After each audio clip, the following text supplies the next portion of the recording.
Bonjour à tous et bienvenue sur la chaîne J'affûte mes lames. Aujourd'hui, petit tuto pour vous montrer comment on aiguise une lame recurve. Alors en fait c'est un tuto qui m'a été demandé, donc je vais vous expliquer. Après c'est ma méthode, enfin disons mes méthodes pour affûter ce genre de lame.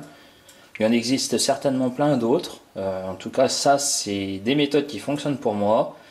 Donc après on m'a aussi demandé comment affûter des lames style carambite ou alors même des couteaux à champignons. Et en fait, les techniques que je vais vous montrer fonctionnent pour tous ces types de lames. Beaucoup de gens croient que c'est compliqué d'affûter des lames recurve. En réalité, c'est pas le cas, mais il faut juste faire attention à certains petits détails. Donc je vais vous expliquer en fait. Pour ceux qui ne connaissent pas ce genre de lame, vous voyez la problématique de ce genre de lame. Là, l'arrondi, c'est pas un problème, on va pouvoir le faire à la pierre. Mais là, la lame, elle rentre un petit peu à l'intérieur. Et si vous prenez une pierre standard, alors j'essaye de voir pour bien que vous voyez. En fait, vous voyez cette partie-là, ici, elle touche pas à la pierre. Et elle touchera jamais la pierre parce qu'elle est creusée. Donc en fait, si vous affûtez comme ça, là vous allez affûter toute cette partie là, mais celle-là ne sera jamais affûtée. C'est pour ça qu'il va falloir ruser. Alors il y a plusieurs solutions. Le système du Sharpmaker. Donc ça c'est vraiment l'idéal. Pourquoi ? Parce que vous prenez votre lame. Attendez, parce que je regarde dans le retour de la caméra. Hop, on fait comme ça. Et là, automatiquement, toute la lame va être affûtée. Vous voyez, je vais le faire comme ça. Vous voyez, hop. Donc ça, c'est l'idéal. Par contre, l'inconvénient de ce système, c'est que avec le système du Sharpmaker, vous avez donc des pierres grains moyens et des pierres grains fins. Le souci, c'est que quand vous devez récupérer une lame qui aurait quelques chips, vous n'allez pas pouvoir avec ce genre de pierre.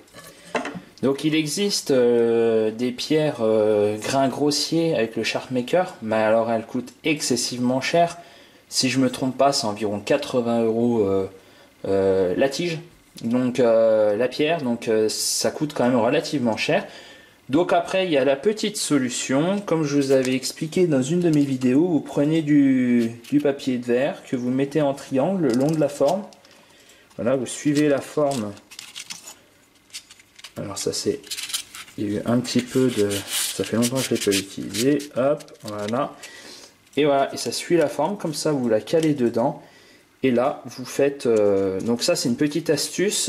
Si vous n'avez pas vu la vidéo où je vous montre comment réaliser cette petite astuce, je vais vous mettre un lien ici. Comme ça, vous pourrez visionner la vidéo. Et ça est du papier de verre. Donc après, vous prenez le grain que vous voulez. Et ça vous reviendra quand même beaucoup moins cher. Donc ça, c'est la solution avec le Sharpmaker.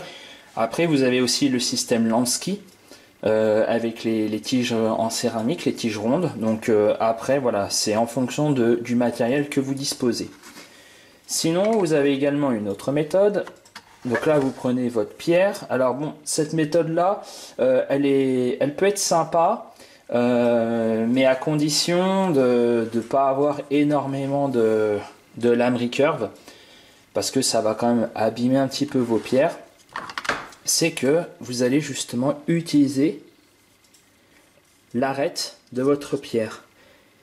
Voilà, vous allez passer comme ça. Là, attendez, je vais plutôt regarder la pierre que le retour, parce qu'avec le retour c'est pas évident. Et vous allez passer comme ça, voilà, tout le long de la pierre. Et ça va avoir le mérite de faire le travail. Vous voyez, et vous faites ça tout le long. Donc ça, c'est une technique.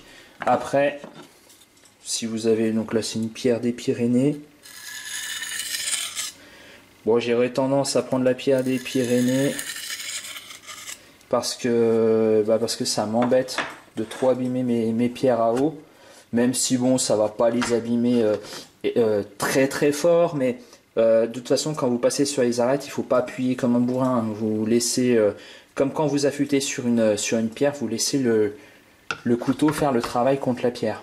Mais voilà, vous utilisez donc l'arête et ensuite, attendez, hop, voilà, et ça vous permet d'affûter votre lame. Donc ça, c'est une des meilleures astuces pour moi pour affûter vos lames. Alors le mieux, à la rigueur, si vous avez commencé l'affûtage avec des pierres bon marché, genre des pierres chinoises, qui coûtent pas très cher, ce que vous pouvez faire, ou si vous en avez pas, vous en achetez une exprès que vous réservez aux lames recurve, surtout si vous en avez pas mal. Et comme ça vous permet d'utiliser l'arête des pierres. Si vous l'abîmez, c'est pas très grave. Et puis après, vous avez juste à la dresser un petit peu. Et puis voilà, ça fait le job. Sinon, une autre astuce. Vous prenez, alors soit vous prenez un bout de tasseau, quelque chose. Vous prenez du papier de verre. Donc c'est pareil, le grain, vous regardez le grain qui vous intéresse en fonction de l'état de votre lame. Bon voilà, après vous le scotchez, enfin voilà, vous le faites tenir. Et puis après, vous prenez votre lame. Voilà.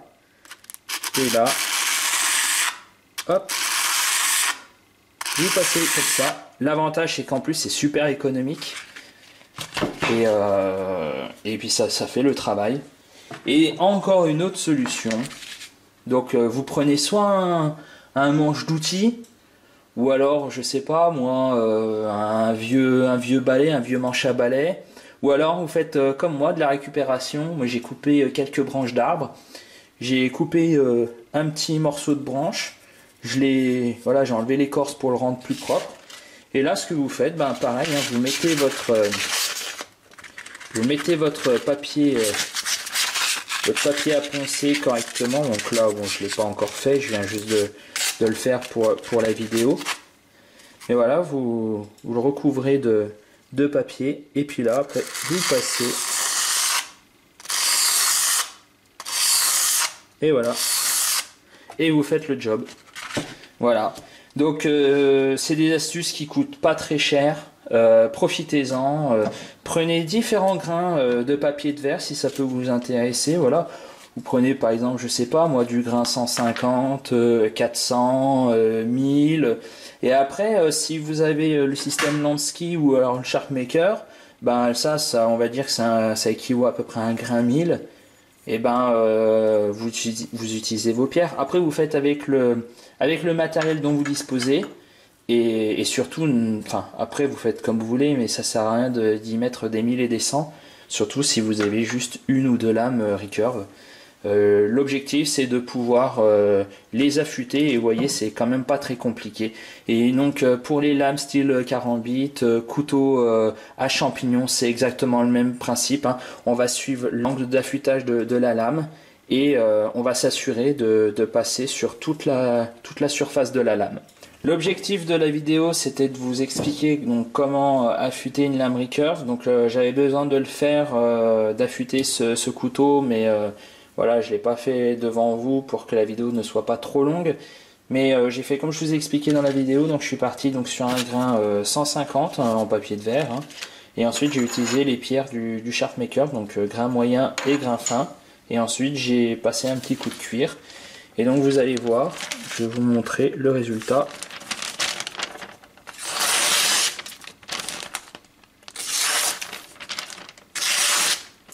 Voilà, donc c'est hyper rasoir, donc comme quoi, avec très peu de matériel. Alors bien sûr, hein, si vous n'avez pas le Sharpmaker, comme je vous ai expliqué dans la vidéo, hein, sinon vous pouvez tout faire au papier de verre, et vous montez en grain, hein, et voilà, vous avez donc de quoi faire pour affûter vos lames, et de manière efficace et pas chère.